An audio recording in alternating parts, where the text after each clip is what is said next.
दोस्तों, मैंने आपको बताया था कि यमन के सेंटर के इलाके में यूएई समर्थक लड़ाकों ने कई इलाकों पर कब्जा कर लिया है। ये मैप आपको याद होगा। इस इलाके में यमन के हुथीज हैं और बाकी के इलाके में सरकार का राज है।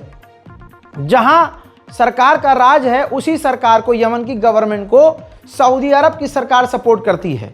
उन्हीं इलाकों में यमन के जो दूसरे लड़ाके हैं जिनको यूएई ने सपोर्ट किया है, उन्होंने यमन के कई इलाकों पर कब्जा कर लिया है। और जैसा मैंने आपसे अर्ज किया कि यमन की गवर्नमेंट को सऊदी अरब सपोर्ट करता है।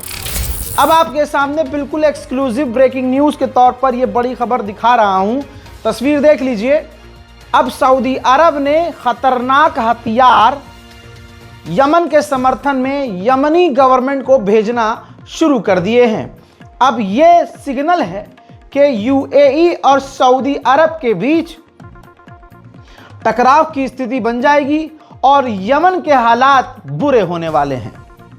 हजरात, इजराइल के सेटलर और हिंदूवादी संगठन जहां होते हैं मुसलमान की गर्दन काटने की, मुसलमान के बहिष्कार की, दुनिया के सामने मुसलमानों को मारने की बात करते हैं, ऐसे ही इटली के अंदर जो फिलिस्तीनी समर्थक थे, इजरायली लोग उन्हें काटने और मारने की और कत्ल करने की बात कर रहे हैं। रिकॉर्ड हो गया है और ये वीडियो यूरोप में वायरल हो गया है।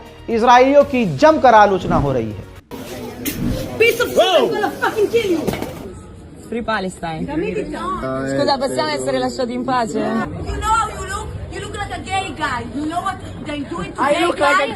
You know what they do with the gay guys? You want to cut your fucking dick because they hate you, motherfucker. You're so fucking stupid. You fucking kill children. You like my shoe. You stupid like my fucking shoe, you idiot. Shame on you! Look at me, bitch. Look at me, honey. Oh, ma dov'è la Digos quando serve? Piece of shit, I'm gonna fucking kill you. Damn it. Israel किसी को नहीं बख्श रहा है। अभी भी गज्जा पर वो बमबारी कर रहा है। सबूत मैं आपको दिखाऊंगा। भाई, ईसाइयों का चर्च और चर्च के इतने करीब गाजा में इजराइल ने बमबारी की है कि पूरा चर्च हिल गया और चर्च के दरवाजे और खिड़कियां टूट गई।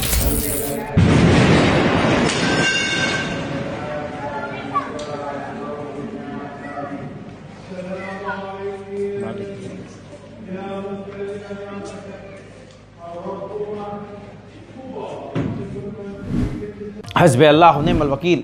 हजरात, वहीं ये येलो लाइन का आप दो पत्थर देख रहे हैं। ये पत्थर के पीछे वाला इलाका गाजा का वो इलाका है जो इजराइल के कंट्रोल में है। हजरात, धीरे धीरे इजराइल इन पत्थरों को आगे की तरफ गाजा के अंदर के इलाके की तरफ बढ़ा रहा है और अपना कब्जा इसी तरह से येलो लाइन को आगे बढ़ाते हुए गाजा में बढ़ा रहा है। इजराइल और अमेरिका के इरादे क्या हैं ये नहीं पता, लेकिन अमेरिका ने इजराइल को एडवांस हथियार, खतरनाक हथियार एक बार फिर से भेज दिए हैं। सोचिए, इजराइल ऐसी गाजा में बमबारी सीज फायर के बावजूद कर रहा है कि पिछले 24 घंटे में 6 और फिलिस्तीनी मारे गए हैं और 60 से ज्यादा लोग घायल हैं। हजरात, लगातार इजराइल सीज फायर का उल्लंघन गाजा में कर रहा है। उधर जर्मनी का चांसलर, तस्वीर देख लीजिए, चांसलर पहुंचा है जर्मनी का इजराइल। वहां पर इजराइल की सरकार के नेताओं से मुलाकात की, जिसमें नेतन्याहू समेत उसकी सरकार के तमाम लोग मौजूद थे। वहां पर उसने बड़ा बयान ये दिया कि जर्मनी कभी भी फिलिस्तीन स्टेट को मान्यता नहीं देगा। बेतुकी सर पैर की अजीबो गरीब बात नेतन्याहू ने इस दौरान की। नेतन्याहू ने कहा कि हमास ही फिलिस्तीनियों पर गाजा में हमले कर रहा है हमारी इमेज को खराब करने के लिए। हाँ, मतलब ये देखिए, 70 से 80 हजार गाजा के लोगों को मार दिया इजराइल ने और दुनिया के सामने एक पूरे मुल्क को तबाह कर दिया इजराइल ने। खतरनाक बमबारी की इजराइल ने। 2.5 साल तक गाजा पर हर दिन बमबारी की और आज हराम का जना ये कह रहा है कि नहीं, हमें बदनाम करने के लिए हमास ही फिलिस्तीनियों। माफ कीजिएगा, आगे बढ़ते हैं। उधर पूरी दुनिया से बार बार प्रेशर डलवा रहा है नेतन्याहू अपने राष्ट्रपति पर कि उनको माफ़ कर दिया जाए, तमाम उनके ऊपर जो केस चल रहे हैं खारिज कर दिए जाए। डोनाल्ड ट्रंप इजराइल के राष्ट्रपति को धमका रहे हैं। राष्ट्रपति ने यह कहा प्रेशर में आके कि हाँ माफ़ मैं कर सकता हूं, लेकिन उनको वादा करना होगा कि वो पॉलिटिकल लाइन छोड़ देंगे और अपने इस पद से इस्तीफा दे देंगे, पॉलिटिक्स में कभी नहीं आएंगे। आज खुल्लम खुल्ला ये रहा वीडियो। लाइव बयान में उन्होंने कह दिया है नेतन्याहू ने कि मैं कभी भी पॉलिटिक्स नहीं छोड़ूंगा, ना मैं रिजाइन दूंगा। लो जी, एक आदमी पूरे इजराइल के लिए खतरा बन चुका है, वो है नेतन्याहू। आपको पता है नेतन्याहू के खिलाफ पूरा इजराइल है। हमको लग रहा है वहां पर भाई डेमोक्रेसी नहीं है, तानाशाही चल रही है नेतन्याहू की। अब आप देखिए तानाशाही पूरी दुनिया पर है, सारी दुनिया कह रही है, दुनिया के तमाम लीडर कह रहे हैं ठीक है भाई आपको तमाम बड़े केस से राहत मिल जाएगी, सारे केस खत्म हो जाएंगे, आप रिजाइन दे दो भाई। लेकिन कुर्सी का प्यारा और कुर्सी का ऐसा दीवाना है नेतन्याहू, कुर्सी के लिए ही तो इसने खुद जानबूझकर 7 अक्टूबर को बॉर्डर की मिलिट्री हटा दी थी, जिसके बाद हमास को हमला करने का मौका मिला और वो बहाना बनाया इजराइल ने, नेतन्याहू ने, पूरे गाजा को खत्म करने के लिए। तभी तो जब इजराइल की जनता मांग आज खुद कर रही है कि नेतन्याहू जांच करे 7 अक्टूबर की, तो भाई उसने साफ मना कर दिया कि कोई जांच वांच नहीं होगी। यही कुछ बड़ी वजह है जिसकी वजह से इजराइल की जनता नेतन्याहू के खिलाफ है। वहीं अमेरिका कोशिश कर रहा है कि इजिप्ट के राष्ट्रपति और इजराइल के प्रधानमंत्री नेतन्याहू की डायरेक्ट बातचीत करवाई जाए, क्योंकि जब से ये नरसंहार गाजा के अंदर इजराइल ने किया है 2.5 साल से नेतन्याहू और इजिप्ट के राष्ट्रपति की बात ही नहीं हुई है। कतर के ऑफिशियल अमेरिका पहुंचे और अमेरिका में ही मूसाद के जो हेड हैं उनकी मुलाकात कतर के ऑफिशियल से करवाई है अमेरिका ने। अमेरिका के अंदर अमेरिका कतर और इजराइल की बातचीत करवा रहा है और हरामीपन अरब का यह है कि अरब बात कर भी रहा है। आइए अब जर्मनी के अंदर ले चलूं, ये तस्वीर देखिए। जो भी फिलिस्तीन के लिए इंसान बोल रहा है, जर्मनी की पुलिस उन्हें आतंकवादियों की तरह ट्रीट करके गिरफ्तार कर रही है, मार रही है, पीट रही है, जेल में बंद कर रही है। इन तमाम चीजों के बीच एक बार फिर से तस्वीर आती है गाजा के अंदर की। ये देखिए, इजराइल का military chief, army chief Gaza पहुंचा और उसने ऐलान किया कि हमास को मारेंगे, खत्म करेंगे, हमास को हथियार डालना होगा, हम तमाम खतरों से लड़ रहे हैं, हम अपने मुल्क की सेफ्टी के लिए काम कर रहे हैं। उधर वेस्ट बैंक के अंदर इजराइल की फौज ने 55 साल के एक व्यक्ति और एक 18 साल से कम उम्र के बच्चे को गोली मारकर कत्ल कर दिया और अरब हिजड़ों की तरह खामोश बैठे हैं, बल्कि इजराइल से उनका अपना सारा ट्रेड चल रहा है। अब आप सोचिए, गाजा के अंदर UNRWA को इजराइल ने बंद करवाया और अब वो कह रहा है कि UNRWA फिलिस्तीन में भी बंद हो जाए। वेस्ट बैंक में UNRWA काम करना बंद कर दे, तभी हम जो फिलिस्तीनी वहां से निकाले गए हैं तभी हम उनको वापस जाने देंगे। उधर इजराइल के फाइनेंस मिनिस्टर और नेतन्याहू के बीच की कुछ बात सामने आई है और नेतन्याहू ने इशारा और सिग्नल दिया है कि हम वेस्ट बैंक पर पूरी तरह से कब्जा करेंगे। उधर मुसलमान फिलिस्तीनी बैतुल मुकद्दस में ना के बराबर जा रहे हैं, जा ही नहीं पा रहे, लेकिन हजारों की तादाद में तस्वीर आपके सबूत के तौर पर आपके सामने, जो यहूदी हैं हजारों की तादाद में रोज बैतुल मुकद्दस में जा रहे हैं, मस्जिद अल अक्सा में जा रहे हैं। हजरात, हमें फिलिस्तीन के मस्जिदों और फिलिस्तीन के मुसलमानों की क्या ही तकलीफ होगी। हम हिंदुस्तान के, भारत के मुसलमानों को फिलिस्तीन की मस्जिद बैतुल मुकद्दस का खोने का क्या ही गम होगा, जब हम 2 कदम पर मौजूद अपने ही मोहल्ले, अपनी गली की मस्जिद में 2 रकात जाके नमाज नहीं पढ़ते।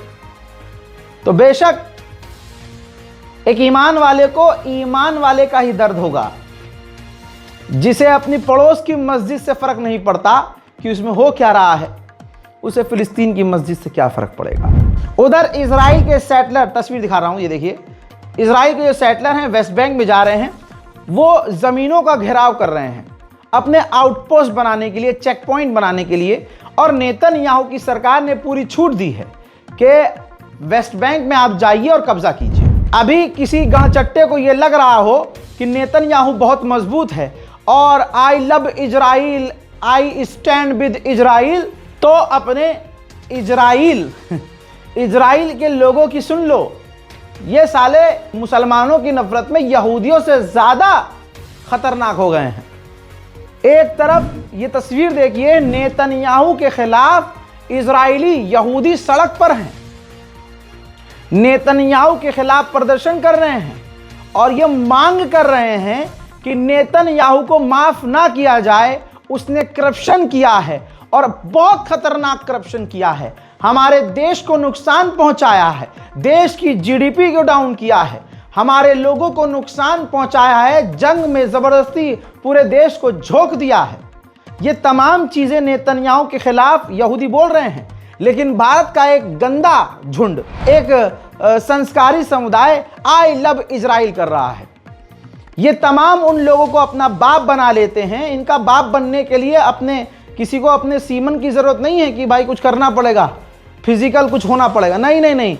इनका बाप बनने के लिए आपको सिर्फ मुसलमानों के खिलाफ हो जाना है, तुरंत ये आपको अपना बाप बना लेंगे। हजरात मोहतरम, वहीं एक और इजरायली फौजी ने गाजा के अंदर जिस दिन नरसंहार किया, दिमागी तौर से इतना पागल हुआ, इतना डिप्रेशन में गया, इतने उसको दिक्कत दिमागी हो रही थी कि उसने आखिरकार अपने आप को ख़त्म कर दिया और जहन्नम का दरवाज़ा खोल के आग में कूद गया।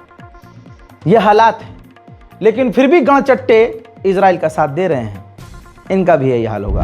कतर के अमीर ने खुद बताया कि हमारे रिलेशन जो हमास से बने वो 2013 में बने और अमेरिका ने हमसे कहा कि हमास से रिश्ते रखो, तो हमने हमास से रिश्ते रखे। कतर के अमीर ने यह भी कहा कि जो भी हमने गाजा को मदद भेजी 2013 से और हमास को मदद भेजी, वो इजराइल और अमेरिका के कहने पे भेजी। सोचिए कितना बड़ा खेल था गजा को ख़त्म करने का। उधर कतर के अमीर ने यह भी क्लियर कह दिया है कि हम गाजा को बनाने के लिए दोबारा पैसा नहीं देंगे, क्योंकि इजराइल ने उसे तबाह किया है तो इजराइल उसे बनाए। हजरात, गाजा के हालात कितने ख़राब हैं मैं आपको बता नहीं सकता, मैं सिर्फ दिखा सकता हूं और जो जानकारियां आती हैं वो आपको बताता हूं। दोस्तों, जैसा मैंने आपसे वादा किया था कि हम छोटी छोटी मदद भेज रहे हैं, बड़ी शर्मिंदगी के साथ, मतलब सबूत मांगना पड़ता है क्योंकि हम इतने बेगैरत हैं, हमें भरोसा बेगैरत भी होना पड़ता है कुछ लोगों को, कुछ लोगों ने काम ही ऐसे किए हैं।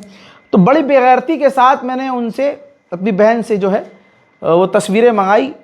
गाज़ा के अंदर जिन लोगों ने हमारा साथ दिया, मदद भेजने की कोशिश की, आपकी मदद गज़ा तक पहुंचा दी गई है। चलिए वो मंजर मैं आपको दिखाता हूं जो कल का ही है, शाम का।